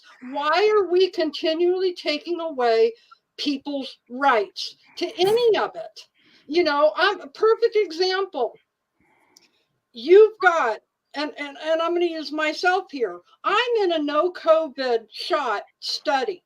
I have been on it. I have been in this study for 2 years. There's over 30,000 people in this study all over the world. We report in monthly. Okay. If I go have surgery, I don't want somebody's blood who has been given the shot, because that messes up my study. But then you've got people like the American Red Cross, who was recently caught mixing blood. They were taking unvaccinated people's blood and mixing it with the vaccinated people. No, that's wrong because you have mRNA tainted blood, and it is tainted because it has been genetically modified. That's wrong. I'm sorry. I don't want to laugh, but it just reminds me of the old Mambo number 5. A little bit of Monica in my life. I'm sorry. Literally, right? I'm Well, sorry. listen. I'm sorry. All right, listen. But there are a While number- Jeremy is there's having a his number- Mambo number 5 moment Yeah, and his there's cigar. enough, I think there is enough people out here who are not vaccinated who have a right to say, I don't want to be a participant when it comes to something that has been tainted. We Well- inherently always had that right. But you got to remember, It's this just is interfering. New Zealand that case is in. That's fair. Well, I saw the report. It said when I saw this report, it didn't say nothing about New Zealand. It said Harvard University is refusing. No, I saw one kid in New Zealand. Maybe it's another kid. Who knows? I'm sure there's probably more than some- one kid that needs a Well, transplant. yeah, out I there. saw another report earlier today, and I don't think it was here in the U.S., but they took an infant away from parents. There's a video on YouTube about it. They took an infant away from parents because they wouldn't give the child a shot. That's fucking absurd. And this has to be somewhere else. I would hope it's somewhere else because the government, especially in America, specifically in America, does not have that right. And if you are in a country where the government does have that right, it is an authoritarian government. It's not free. It's not democratic. It's an authoritarian government. Go ahead, Frank. I keep cutting you off. No, that's all right. I was just gonna say I got the warning light from inside. I have to go take care of my evening responsibilities, which means walking the dogs and giving the cats their treats and all the rest of that stuff. And since she Frank! mopped the floors all day today and it's muddy outside, I'll be cleaning the floors. Wait, I want to show you something. One thing, really quick, before you go. One thing. Oh yes, darling. Okay. Okay. Where do you go? It's that one. So I broke my heart. I told you weren't allowed to talk about AR pistols anymore because I had to let one go today. But I must say, this is 3 months, no practice from 30 feet. I don't know if you can see the groupings. But let's see. Not sure if I can tell. Ah! Hold on. Wait, I'm still here. No. So that's 3 months, no practice, 30 feet, no practice. I'm pretty proud of that. With which gun? With a Stag Arms PXC9 AR pistol. Oh, okay. Ah! Camera. I'm Didn't done. realize you changed it. I my computer, I've realized, is hypersensitive to being touched while it's on, and it likes to change my camera on me. So, anyways, I just wanted to show you how happy I was to not touch that gun in 3 months and how well I did. At what's that, 30 feet, so 7.5 yards, something like that. Well, I don't know if you want to hang around long enough. I mean, I know you said you got to go because I've got both you and Jeremy here for my gun. All right, yeah, Jen, go ahead. Let's hit your questions up here. Okay. I got my gun. Okay. I know you guys saw that when I posted it in the group. Yep. But I screwed up. I really screwed up. It's not a right and left-handed gun. It's more for a right-handed person. But my question is this.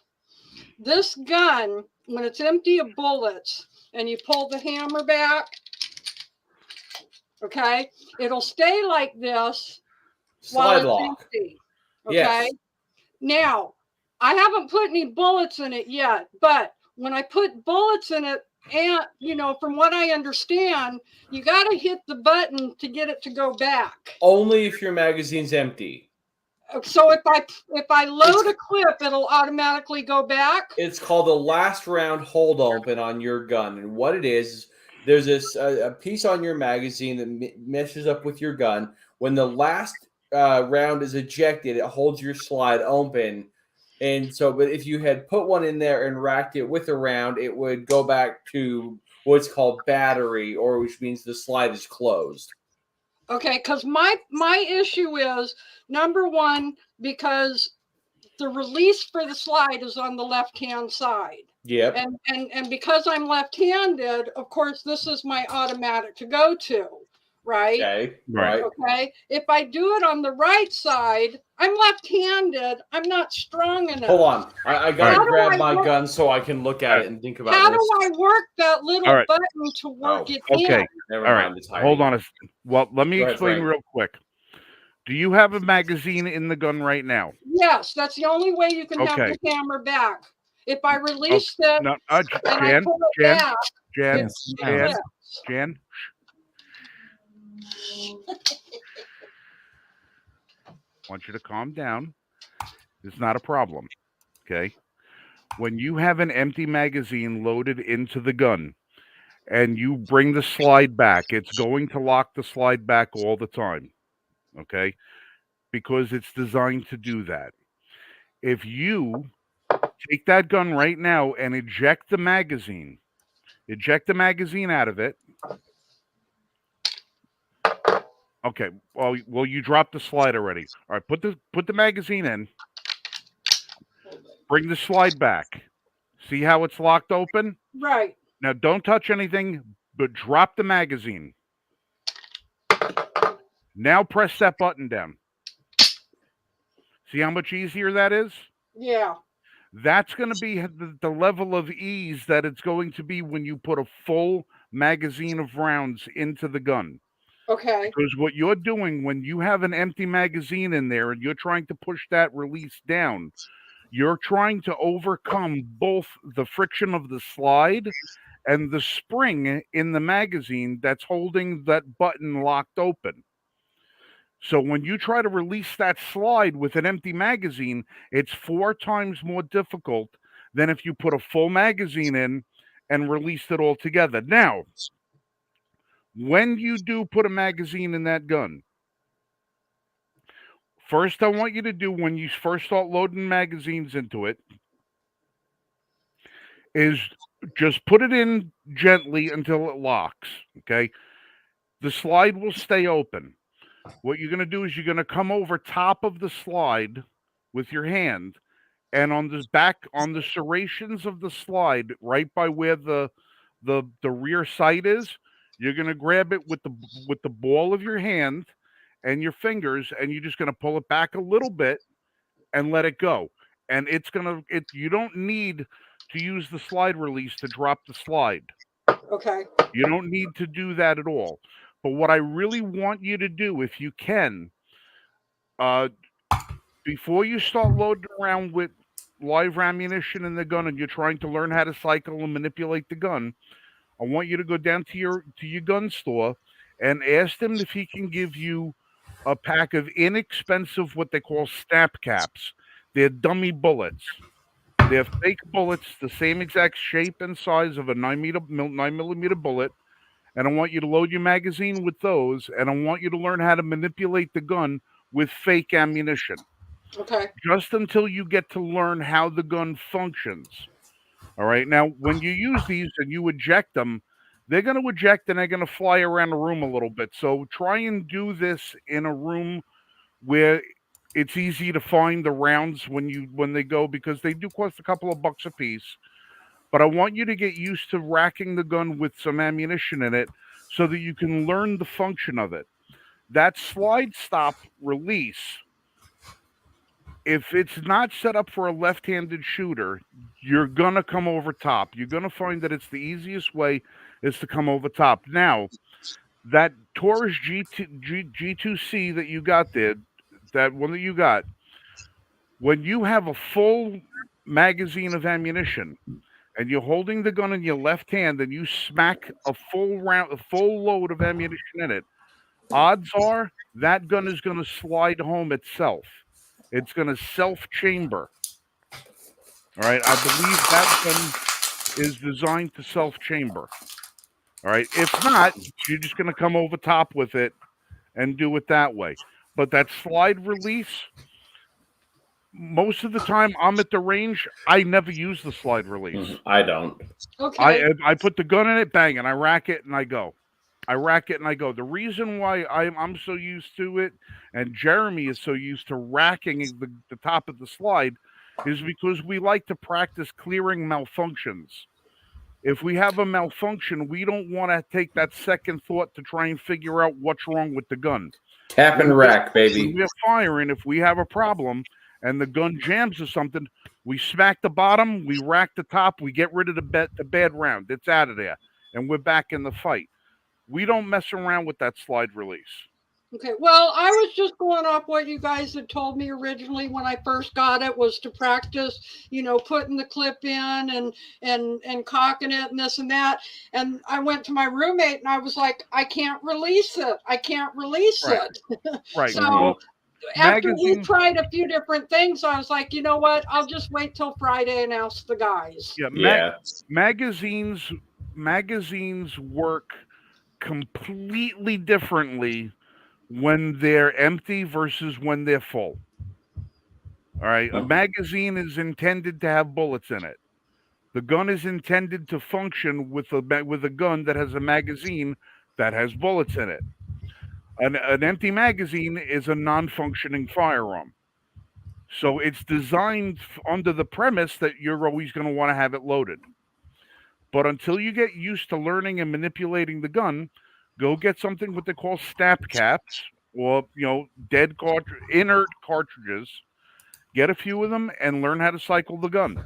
Okay. This will give you the opportunity to load it, cycle it, bring it to aim, squeeze the trigger, rack it, eject a round, squeeze the trigger. It's good to practice with them. Jeremy does a lot of what they call dry fire exercises. I do a lot of dry fire exercises just to keep in routine because, one, it's a hell of a lot less expensive than shooting real ammo all day long, and it reinforces muscle memory. But it also, most importantly, gets you familiar with your gun. Right. So you didn't mess up. You didn't buy the wrong gun. You bought a gun that's very accommodating for left-handed shooters. It's just you have to learn how to manipulate the gun is all. Mm-hmm. Well, I think that because the release and the safety is only on the left-hand side. It's not on the right-hand side, which I would have preferred to have everything on the left-hand side because that's more natural holding the gun versus, when I want to take the safety off, I'm going to be manipulating, not holding the gun good because I've got to do it this way. Once you get used to doing what you're doing, you're never going to use that safety. Mm-hmm. Your safety's this is your safety right there. Your index finger is your safety. You have a dingus on the trigger, a little trigger bar disconnect on the trigger. That's another safety. The gun's never going to go off unless you intend it to go off, or unless you're doing something really stupid. So yeah, like not paying attention to it, and playing with the trigger when you shouldn't be. But you're never going to wind up engaging that safety. Okay. Yeah. I'm just glad I have you guys because, like I said, that's I don't know, and I don't know unless I ask, and I don't want to do anything that's gonna, screw things up. Even though I don't own your particular firearm yet, I am going to make a point as soon as I can afford to do so. I'm going to go out and I'm going to get one, and I will film an entire video. Entire video, and put it up on the YouTube channel just to operate that gun. Okay, well, it's the what I'm going to do is what I'm going to do is I'm going to do it from a left-handed shooter's perspective. Oh, that'd be awesome. I will bring my cousin Steven. He's my range buddy. My friend Pete, who is in the comment section right now, he's left-handed also, but is Pete? Pete, are you left-handed? Answer me. I don't remember. I don't know. Something tells me you're left-handed. I don't know. You're weird anyway. But I'm going to have Steven come out to the range with me. He's a left-handed shooter, and I will have him in. No, Pete's not left-handed. Pete, why do I always think you're left-handed? I don't know why. Well, Steven will come out to the range with me, and he'll go through the fundamentals from a left-handed perspective, and we'll go through the whole spiel. So as soon as I can afford to pick one up, I will. Oh, that's awesome! Cool. And that's the G. And you got the which one? The G3C. G3C. All right, I'm going to take my phone right now, and I'm going to see about contacting Taurus and see if I can't get one. GC3. And that's with the safety. All right, good. All right. Wrote it down on my phone, and I will make sure as to get one as soon as I possibly can, and I'll get a video put together for you. So Cool. Thanks, Frank. I appreciate it. No problem. Frank, That's right. My niece Kelly is the left-handed one in the family. Peter's daughter. Frank, go take care of the family before you get the honeydew All right. list. Any other questions tonight, Jan? Please aim No. them at Jeremy, and he'll be right. GC commented 189 today on what? What the hell are they talking about? Good night, Frank. Oh, sorry, I'm getting messages on the YouTube channel. All right, listen, love you guys. You guys stay safe, shoot straight, and we'll be around next time. I'm going to hit leave studio, not end broadcast. Leave studio. Yeah, don't do what I almost did. Yeah, one of you guys can wrap it up for me. Love you guys. Good Be night. safe. Good night, Frank. Never.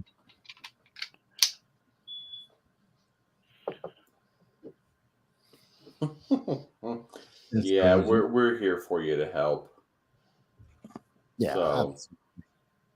Well, like I What is- said, I was trying to go through this, the beginning steps that you guys told me to do when I got one, and it's like I was getting frustrated because it's like that first step ain't working. That's okay. We understand. It takes time and practice, and you'll find a way. And you'll get mad because your first couple of times out, you'll be gripping it so tight. Your this knuckle right here is going to go ahead and it's going to grip your magazine release, and you're going to drop your magazine, and then you're going to say some 4-letter words, and then put it back in and do it again, and so it's all part of the game until you figure that weapon out. So just keep practice. There's nothing wrong with making mistakes and learning from them. One piece of advice: your very first time you go out, and this is just for your safety and because we care about you. 1 round in the gun at a time. Whether it's 1 in the magazine, you rack it, you draw, you shoot it. 1 in the magazine, you rack it, you draw, you shoot it. So just like we talked about before, I've seen some horror stories, people loading a couple of rounds and they bang and they freak out and the gun snaps and they bang again because they squeeze. And so just for your first, I would say 10 shots, just 1 round in the gun at a time, nothing more.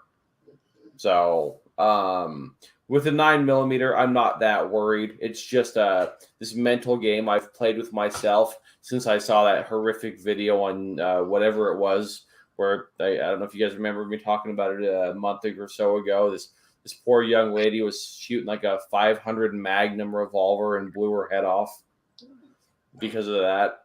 So Crazy. Mm-hmm. So, Vass, I wanted to talk to you about the increased food price and food shortage crisis that is starting right in front of our eyes, and people are blatantly ignoring and asking, "Oh goodness, why is my dozen eggs $7? I don't understand." Let's talk about that for the last little bit of time we have. Sure, it's something that's been happening all year. I was talking about this since February. Yeah.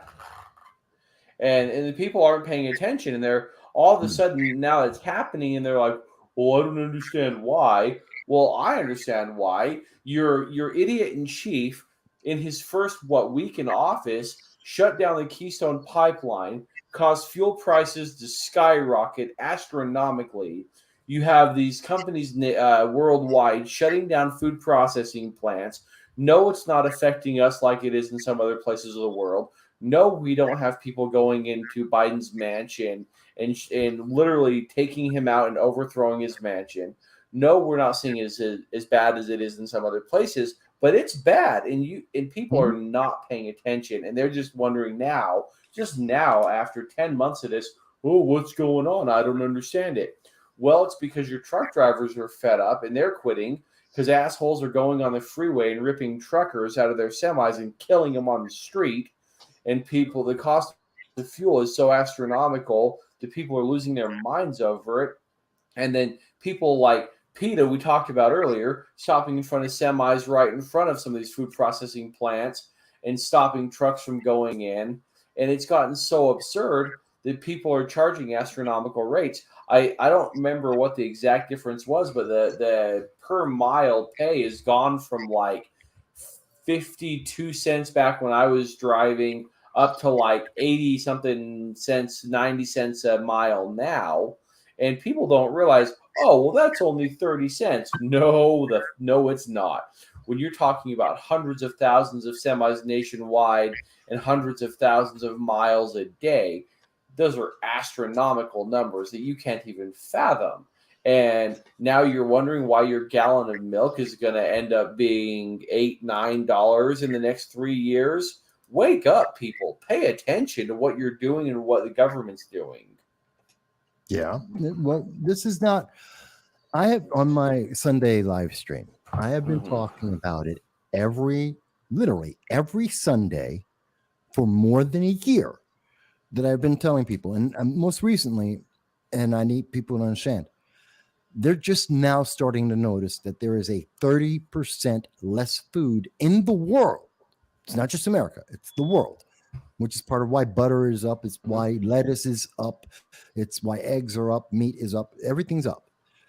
But here's the thing that no one else is talking about. Besides the fact that none of our leaders, even though they admitted this in March, have yet to come up with a plan. My plan is buy 10% more every time you go out to the store. You'll save money and it will make sure you have more food. Just 10% more. Don't panic. But here's the thing that no one's thinking about. And I've been talking about this since about October. This is a year-long process. This is not going to end in the spring. When we get to February, it's not going to be all over. A lot of people are under the impression right now, and a lot of politicians are pushing this, that this is all going to be done as soon as the weather warms up. That's a lie. It's going to get worse. Not only because there's a recession, not only because we know inflation is going to continue to go higher. It's not only because people are going to start getting fired. That's not it. Real simple. We have to grow the food. We have to get through the winter. Then they have to plant the plants. Then they have to let them grow. And then they can harvest them. That is a year-long process, which means the food crisis of 30% less food in the world will only get worse the further we get in this process, which is why you need to buy 10% more food every time you go to the store. Buy more rice, buy more potatoes and wheat and flour, buy more canned goods, 10% more every time you go to the store, because you have to pace out for a year. And for the love of God, buy some seeds. Start your garden now. Go cultivate. Go start your garden now and get ready for it. Because when you hide your can't garden, go to the store, hide your garden. Oh, absolutely, hide your garden. I agree. Grow it indoors. Get lighting. Whatever you have to do. But understand, like Vass said, this is just the beginning. Yeah. Well, and I actually think it's going to take longer than a year because they're paying more and more farmers not to plant. It will continue to go beyond a year.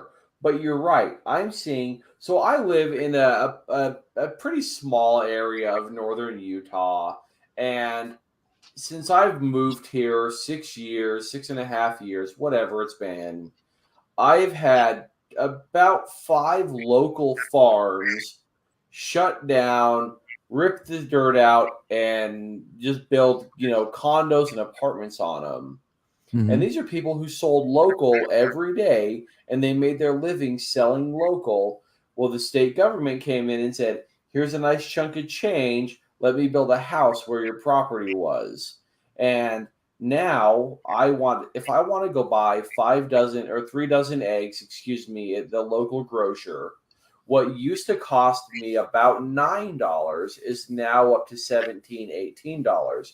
And I'm going to go on record right now as stating, I believe by December 2023, a gallon of milk will be over $5 in Utah.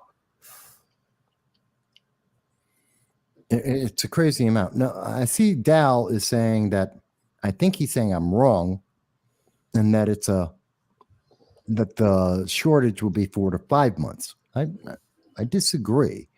And I think he's combining with what you're saying and saying it's going to get worse. oh, well then yes, and it could be Dal? more, Jen, it could be much longer. But I definitely think you're looking at a year-long process, and we're competing with the rest of the world for food, which people aren't thinking about. So, where is the food going to go? Well, Sri Lanka, Panama, Eritrea, most of Africa, they're starving now. We haven't even gotten deep into the winter. This process is so bad, and we're going to see so many governments destabilized by this. The worst thing is no one's telling our people do this. I mean, this should not be something that I'm saying and no one else is saying. No, absolutely no. They're not so worried about most stuff though, because they're going to start growing it in labs. Yeah. Well, so Dal said also the level of food production needed are going to be stunted for nearly a decade. Okay. I agree. Now, on that same subject, but on a different, something else that we're ignoring is Joe Biden, Kamala Harris, AOC. They're all pushing for electric everything, right? Well, what's not being paid attention to is the United States infrastructure cannot handle 100% electric anything. Not by a long shot. Well, look at what's going on in Sweden right now. They're telling people you can't plug your EVs in. Well, it's part of. We're going to have that happen here in the United States. We need buy EV. Oh, by the way, you can't use it. Go pound sand. Well, it's all going to crash. See, for the last 15 years, it is a known fact, and there's lots of reports from the EPA and the Department of the Interior, we need a new electric grid. We've needed a new electric grid for about 25 years. This grid will fail because it cannot handle the load. We have to build a new one, except we can't. We can't for two reasons. One, it costs $7 trillion. That is a conservative estimate from environmentalists, $7 trillion. It may cost more. Two, the very same environmentalists don't want you to do it because you have to go through the natural woods and forests and cities and tear up everything to build a brand new electric grid. If you look at every single state, California, New York, you go state that's saying electric vehicles, electric everything, every single one of their plans, if you look at their energy departments, Department of Energy and Environment, they will tell you that in their 10-year plan, forget anything further, in their 10-year plan, they at year 7 in every single state, from year 7 on, they don't know where they're getting the electricity from. There's a gap that starts at about 7 years from today. The energy requirement that's necessary is missing. They don't know where they get the energy from, and they have, depending on the state, somewhere from 5 years from today to 8 years from today, the electric grid fails because it cannot handle the power, except for California, which is in 3 years. Well, yeah, if you look at California, exactly. They're already going through rolling blackouts during the heat because they can't handle what they already have. They couldn't handle it when Tesla was brand new. Now you've got Tesla exploding. You have Rivian. You have General Motors electric vehicles, Ford electric vehicles, and every other Cadillac electric vehicles. God knows whoever else is making electric vehicles, Toyota, and the growth of people coming in and moving around the U.S. Not only are you having more demand on the grid by just the object itself, you have more people with the object putting more demand on the grid, and this, I can't explain it. It's unexplainable. Maybe I'm an idiot. I don't know. But it's going to cost $7 trillion. If we Dal, what did you say? Every couple of months, money machine go brrr. Mhm. You're going to have. They'll just print it. It'll be fine. Well, think of what that does to. You think we're in inflation now? You think we're in a recession now? Wait until they say, "Oh, and by the way, we're going to rebuild the electric grid." That's $7 trillion by itself. That is, and we know everything the government does costs more. So you're talking realistically, real world estimates say that means it's $10 trillion. That's double what we spend in any given year. What is that going to do? What Biden did alone, which was only increasing $1 trillion in our spending, put us into a recession. Now do 10 times that. 10 times. Well, it just goes back to the typical bureaucratic bullshit. You know, they've known that the system has been an issue, you know, decades. You know, I lived in California still in the early 2000s, and we were having rolling blackouts in the 90s. Yeah. So, you know, but it's, well, we'll push it down the road. We'll push it down the road. We'll push it down the road. You know, this is something they can fit, could have, I mean, it may not be the best it could be today, but we could be a hell of a lot further if they would have been fixing it throughout these decades. We could have, but no one wants to deal with the cost, because then you have to turn around to your constituents and say, oh, by the way, we're raising taxes to replace this, and no one wants to pay. No one wants to pay that. And they don't want to have the fight with the environmentalists who are going to, because there's been a couple of states, California, Washington, Oregon in particular, where they said, okay, we're going to start rebuilding it. And this is in late 90s, 2005, that time frame. And they came out and said, you can't, because of the environment, the animals, PETA, you can't do that. It'll destroy the environment. They're like, well, we can't run. They're like, you can't do it. So the environmentalists won. They're shooting themselves in the foot because they're not, again, this is a failure of our government to take into account the consequences of what they're doing, and instead just appeasing whatever will get them the votes for the next election. This is a big deal. Absolutely. Well, it is 9. Well, for you guys, it's 11. Yes. So before we segue out of here, just 2 or 3 minutes. I want to talk about the 2023 membership drive and talk about how important you all are to us, and how important your support is, and how much we appreciate it. And I think now 6, I can't remember how many people signed up in the last little while, but they're the new members who are helping support us and making this possible, so we can bring the information to you, and the bottomless knowledge that is Vass. And and all the support he gives to us. And I don't know if people understand that Vass could be doing a million things right now, but he knows how important what we're doing is, and chooses to hang out with us, and chooses to share his knowledge with you, and isn't just saying, no, don't watch theirs, come to my videos only. And Vass, we greatly appreciate what you do as well for us.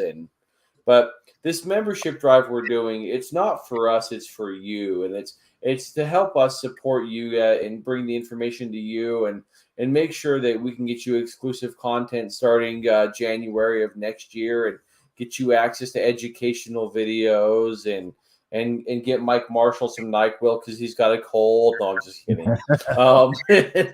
And to make sure that we can get out to events and get the latest and greatest information and information to you guys, and make sure that we can be out supporting you, and eventually show up to your states and do things for you. And we can help push legislation on to the House and the Senate, and things that we're currently working on. Vass, I don't know if you guys already talked about it, but we're working on some legislation right now. And that's to help you, our, you know, I don't know if this isn't the right word. Please forgive me, but you guys are like our constituents, right?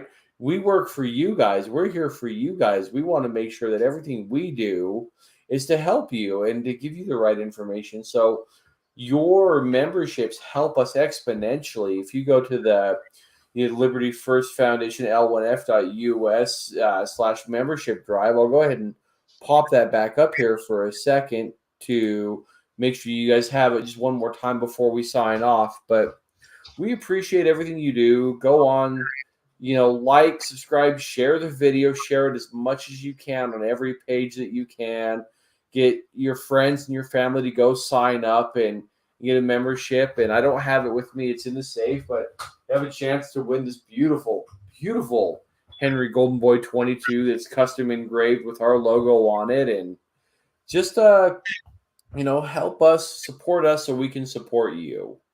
But with that, it is, it is time for us to come to a close. And I just want to, I want to thank everybody. I want to thank Vass, and I want to thank Jan, and I want to thank Frank, and all of our normal commenters like Dal, and let's see who else we had in tonight. We had Paul, Pete, we had Dal, we had, there's people earlier that I missed, I believe. Oh, Andrew Hayes came in. Did you say Paul, or were you meaning Pete?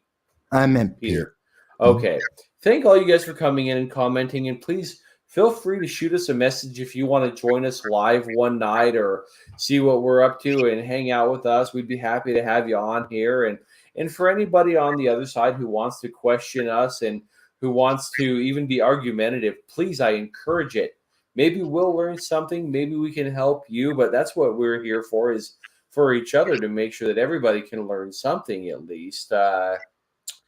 Hold on. What did I say there? I didn't want to detract from the last show last week. I commented on the ICU post-cardiac arrest. Oh, okay. I know. Yeah, but He still needs treatment. Yeah. I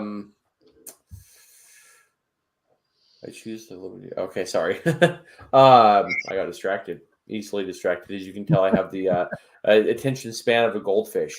No, but again, everyone, we really appreciate you, and we want to be here to support you next week and the week after that and the week after that. So please like, subscribe, share the crap out of this video, share that membership link, talk to people about it. If there's anything I can do to help you, please reach out to me, Mike Marshall, Frank Vass, anybody that we can help you as much as we can.